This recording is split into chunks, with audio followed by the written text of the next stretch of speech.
Bueno, ikastolen hezkuntza marko orokorrean pertsona eredu bat definitu dugu, ezta? Eta pertsona eredu hori garatzeko printzipio psikopedagogiko batzuk eta oinarrizko hezkuntza ildo estrategiko batzuk ere finkatu ditugu. Beraz, gure prestakuntza ereduak bilatzen duena da hezitzaileak pertsona eredu horretan sakontzea eta hezkuntza ildo horietan ahalduntzea. Azken finean, hezitzaileok eredu izan behar gara, nekez eramango degulako inor, gu iritsi ez garen tokira. Gure irudiko gako nagusiena izan beharko litzateke ikasleak erdigunean ezartzen dituen prestakuntza proposatzea. Funtsean, ikasleen garapen osoa du helburu, hau da garapen emozional, sozial eta kognitibo akademikoa. Guk prestatu behar ditugu, biharko Euskal Herrian biziko diren herritarrak, eta beraz, ezinbestean jakitateak transmititzea zarago, beharrezkoak diren balioak ere transmititzea ezinbestekoa zaigu, eta beraz, iduritzen zaigu, araberako irakasle ereduak landu behar ditugula, eta prestakuntzak hortan ezarri behar du argia.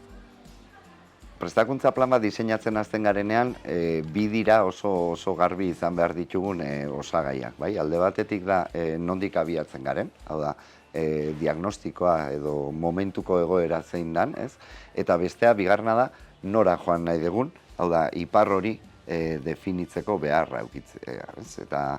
Eta ipar hori definituta eukitzea oso importantea izango da, gero prozesu horretan zehar eman behar ditugun urratxe ezberdinak zeintzu diren zehazteko.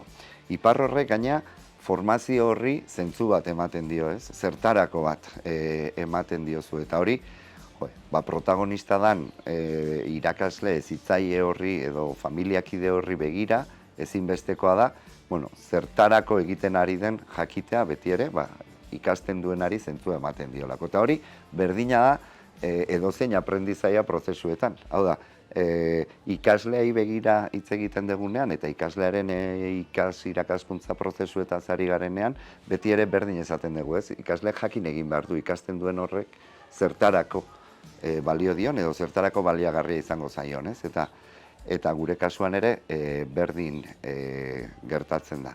Eta gero hor bada hirugarren aldagai bat, dala gu abiatzen garen puntua eta iritsi nahi dugun puntuaren arteko distantzia, non nago eta nora joan nahi dut, eta hor zeharrakala dago, Distantzia hori zenbat eta handiagoa izan, prozesua orduan eta konplexuagoa izango da, eta guri ariketa zehaztapen gehiago eskatuko dizkigu, Eta segurazki, distantzia handia denean, ez da nahikoa izango ikasturte bateko begiradako prestakuntza planak egitea, edo bi ikasturteri begira baizik eta epe luzeago bati begirakoak egin beharko ditugu, Eta, gero moldatzen jungo gea, ibilbidean aurrera goazen einean, baina bintzat bai aurre ikusita, ze formazio guztiek badakigu ere, bere denbora, bere espazioa behar dutela, gero guzti hori gainea, naretzen jundadin eta gelaraino behar dan bezala iritsi dadin.